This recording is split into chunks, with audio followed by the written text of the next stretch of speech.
Hello everyone, welcome back to the Soft Blues YouTube channel, your source for all things Everton. Just a little quick player ratings for Everton 2, Leicester 2. If you haven't watched the reaction already, I've gone into the game in as much sort of instant detail as I can.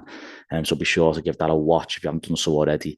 Obviously discuss the game, the ramifications, and where I think we've been let down today by the manager. But yeah, this is the player rating show. So today it wasn't a bad performance by Everton. It really wasn't. Everton weren't bad today. I thought in patches we looked dangerous. We could have scored a hatful of goals today if we had that little bit of quality. I think they said that we hadn't had as many shots in one game all season, but it just wasn't enough. Normally you'd play Leicester away and you get a 2-2 draw. Think okay, but because of the situation we've got ourselves in, it's just not enough.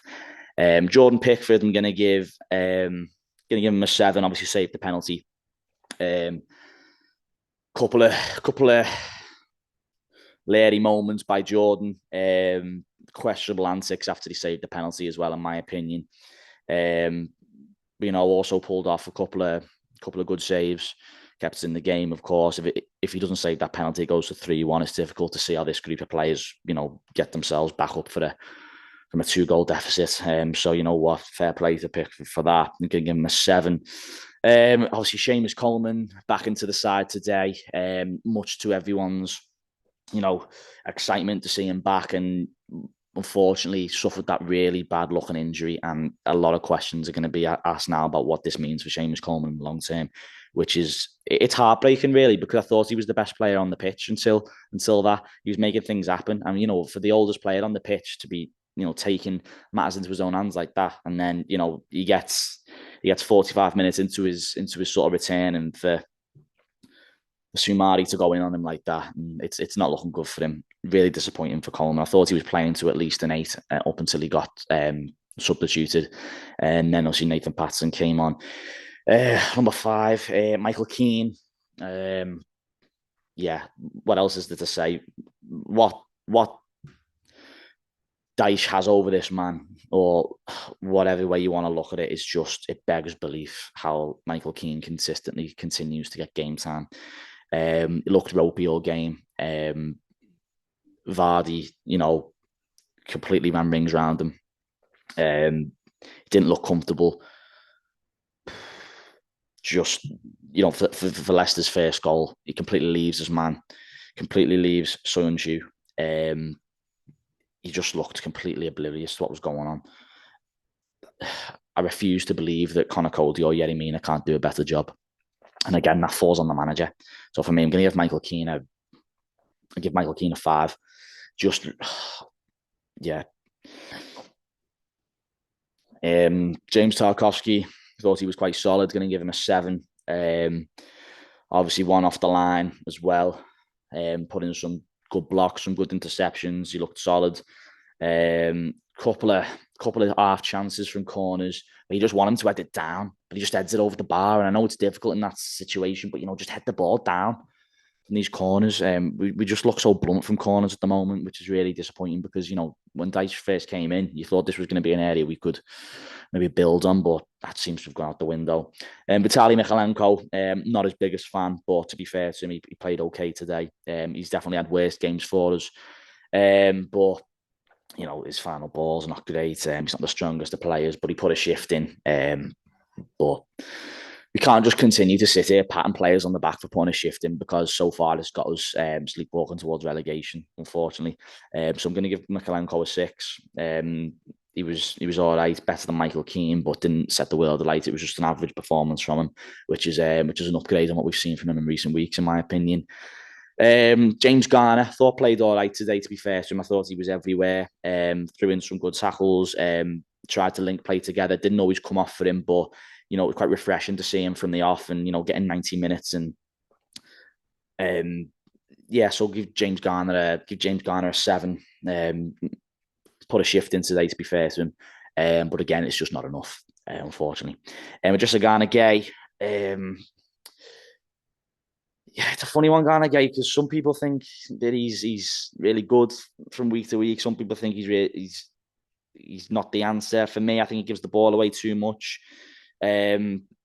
he broke play up a few times, but there's always that fear with Garnagay that he's going to give the ball away. And he's another one who I'm just never comfortable with when he's on the ball. But you know what, he ticked over, but it's just one of them, innit? It's just we haven't got enough players who are making the difference here. Abdoulaye Doucouré, I'll probably give him a 6.5 maybe. I thought he just tired towards the game. Towards the end, he just looked knackered. He just couldn't. He just looked blown out of his ass for the majority of that second half. He had a golden opportunity to win it for us towards the end, but it was a great save by their keeper who made it, a half full of saves. It just wasn't going in for us today. About 5 minutes from the end, it was a sweet strike by Abdoulaye, but the keeper, he was probably man of the match in all honesty, pulled off another great save. Dwight McNeil, thought he was good. Not for the want of trying. He just ran himself into the ground today. He picked up the ball. He was probably the only player on the pitch who really picked up the ball, and you got that sort of impression that he wanted to, make something happen. Grab the game by the scruff of the neck. Some of the runs he went on, he was just determined to make something happen, and I can't fault him for that. So Dwight McNeil, I'm going to give him an 8.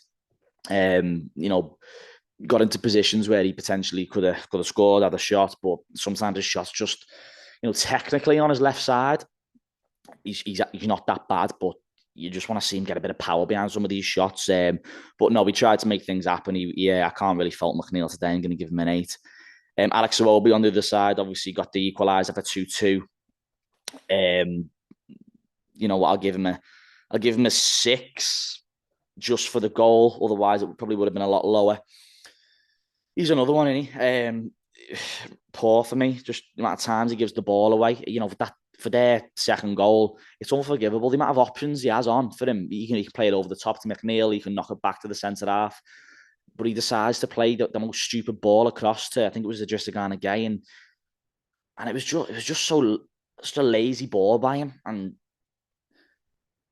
I don't know, there was all the times where he just stupidly gives the ball away, and it was just poor from Iwobi today. Yes, albeit it was a great finish for the second, but it's not enough. It's just not enough, unfortunately. It's not enough, and these are the sort of things that have all accumulated to taking us down. Just stupid individual errors all the time. Dominic Calvert-Lewin, give him a 7.5. Obviously scored the penalty. Up until that point, we looked really hungry. And he looked like he was really up for this today, and he could have had a couple of goals today. Calvert-Lewin, really unlucky. He was denied by, I don't know if he was denied, but he just missed that touch to make it 2-0. And he looked, at least we have a bit of a focal point now, something to aim towards.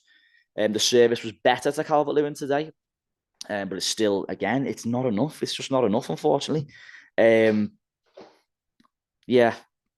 He looked dangerous when we attempted to get it into him. Got the goal. He's a presence, isn't he? But what do you do? And then the one single substitution was, of course, Nathan Patterson, who I thought played quite well when he came on with Seamus Coleman. Went on a great run towards the end, but again, as ever with Everton, we can never just string something together, can we? It always gets broken down, or someone gives it away, or whatever. So I'll give Patterson a 6 when he came on. I thought he was quite solid. If Ben Godfrey was on the bench, he probably would have brought Godfrey on, because Patterson's another one, isn't he, who he just decides not to play. So it probably killed Dyche having to bring him on. But there you go. Then my player ratings for this 2-2. As you can probably tell, I'm a little bit deflated by all this, because we all knew what we had to do today, and it's just doubly frustrating because it was on a plate for us, and we were more than capable of winning that today. But the manager's stubbornness and just seems to have a complete disinterest in wanting to go for games, has cost us. You can just see by the substitutions or lack of substitutions and his team selections. But listen, we can go on and on. I've discussed a lot of this in the reaction, and there'll be a lot more videos on the way, I'm sure. So be sure to like, subscribe if you haven't done so already. Thanks for watching. We'll speak to you next time.